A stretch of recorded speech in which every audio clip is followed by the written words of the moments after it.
সাধ্য থাকলেও ভাই সামর্থ্য নাই, কে করার। বাচ্চাদের নিয়ে চাঁদ রাতে দুপুরবেলা চলে গেছিলাম মার্কেটে, যে কিছু একটা তো বাচ্চাদের কিনে দেওয়া উচিত, যেহেতু বাচ্চারা তো বছরে একটা ঈদ, ওদের জন্যই ঈদ। আসলে ঈদ মানে হচ্ছে খুশি আনন্দ, বাচ্চাদের জন্যই, আমাদের জন্য না।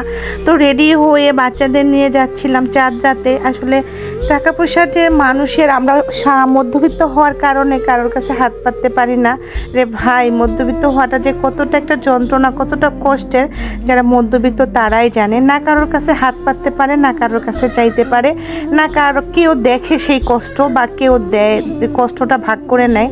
তো মা মেয়ে সবাই ফ্যামিলিতে আমরা 4 জন মিলে রেডি হয়ে একদম শপিংয়ে চলে যাচ্ছিলাম।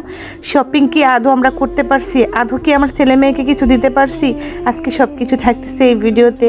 না রে ভাই, সাধ্য থাকলে সামর্থ্য নাই, সাধ্য আছে কিন্তু সামর্থ্য নাই রে ভাই। সামর্থ্য তো তখনই থাকবে যখন একটা মানুষ ভরপুর ইনকাম করতে পারবে। আলহামদুলিল্লাহ আমার স্বামীটা যা ইনকাম করে ভালোই করে। চলে গেছিলাম হ্যাঙ্গারে উঠে দেখি রে ভাই 2000 টাকার নিচে কোনো ড্রেসই নাই, কোনো জামাই নেই। এত নর্মাল জামা সব 2000 টাকার উপরে, মানে কি 3000, 4000, 2800, আর এত নর্মাল ড্রেস, এত দাম। আমার তো একটু পছন্দ হচ্ছে না, তারপর কারোরই পছন্দ হইতেছে না।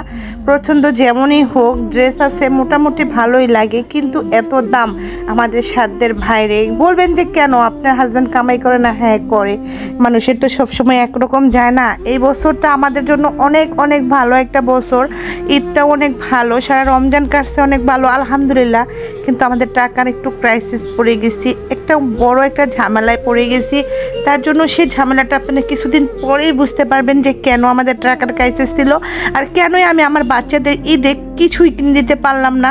তো কিছুই না কিনে চলে গেলাম, বের হয়ে গেলাম মার্কেট থেকে, শোরুম থেকে বের হয়ে ফুটপাতের দোকানগুলোতে হাঁটতেছিলাম আর দেখতেছিলাম আসলে মানুষ কিছু না কিছু তার সন্তানের জন্য অবশ্যই কিনতেছে। যেহেতু ড্রেস কিনতে পারলাম না, সেই ক্ষেত্রে বাচ্চার জন্য ঘড়ি কিনবো। আমার ছেলেটার আবার ঘড়ি প্রয়োজন, যেহেতু এখনও হ্যাবজো করতেছে, তো হ্যাবজোতে ওর নাকি ঘড়ির টাইম দেখতে হয়। তো ছেলে একটা ঘড়ি পছন্দ করছে।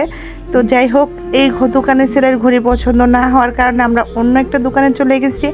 ওই দোকানে যাওয়ার পরে ফাইনালি ছেলের ঘড়িটা পছন্দ হয়েছে। আর আমি 2টা সানগ্লাস দেখতেছিলাম। আমার একটা সানগ্লাস ছিল, ওটা আমি একজনকে গিফট করে দিছি। তো নতুন করে আরেকটা সানগ্লাস কিনতে চাচ্ছিলাম। আর আমার বেসিক্যালি একটু সানগ্লাসটাই পছন্দ, আসলে ঘড়ি আমার ভালো লাগে না তেমন একটা। আমি সানগ্লাস আর ব্রেসলেট পরতে আর আংটি পরতে ভালোবাসি, সেই 3টার একটাও আমার কাছে নাই। ইনশাল্লাহ আমার জামার পোশাক আশাক কেনার সামর্থ্য না থাকলে কি হবে, আমার হাজব্যান্ড, আমার স্বামী, আমার বাচ্চাদের 2টা ঘড়ি কিনে দিছে 2 ভাই বোনকে, আর আমাকে একটা সানগ্লাস কিনে দিছে। তবে হ্যাঁ, এই ঈদে আমার বাচ্চাদের কোনো পোশাক আশাক কিনে দেই নাই, কারণ এত এত এত দাম। আর আমাদের একটু বললাম না টাকার ক্রাইসিস। যাই হোক, অনেক গরম লাগতেছিল, তো আমি এর জন্য এসির নিচে দাঁড়ায় রয়েছি। আমার বাচ্চাদেরও বসায় রাখছি। ওর বাবার একটা গেঞ্জি পছন্দ হয়েছে, সেটা ও আনতে গেছে। আমরা অনেকক্ষণ দাঁড়ায় রোজা রাখছি, ক্লান্ত। আর ও একটা কথা তো বলেই নাই, আলহামদুলিল্লাহ আমার বাজান কিন্তু 29টা রোজার মধ্যে 27টা রোজাই রাখছে। সরি 28টা রোজাই রাখছে। আলহামদুলিল্লাহ 28টা রোজা রাখছে, মানে আমার এই 12 বছরের বাবাটা 28টা রোজা রাখছে। সবাই আমার বাবাটার জন্য দোয়া করবেন, আমার বাবার জন্য হিফজুল কোরআন শেষ করতে পারে, বড় একটা হাফেজ মাওলানা মুফতি হতে পারে। আপনাদের দোয়া ও ভালোবাসা আমার একান্তই কাম্য, কারণ আমার ছোট্ট ফ্যামিলিতে অনেক বড় আশা। আমাদের সাধ্য নাই, সামর্থ্য নাই, কিন্তু সাধ্য অনেক।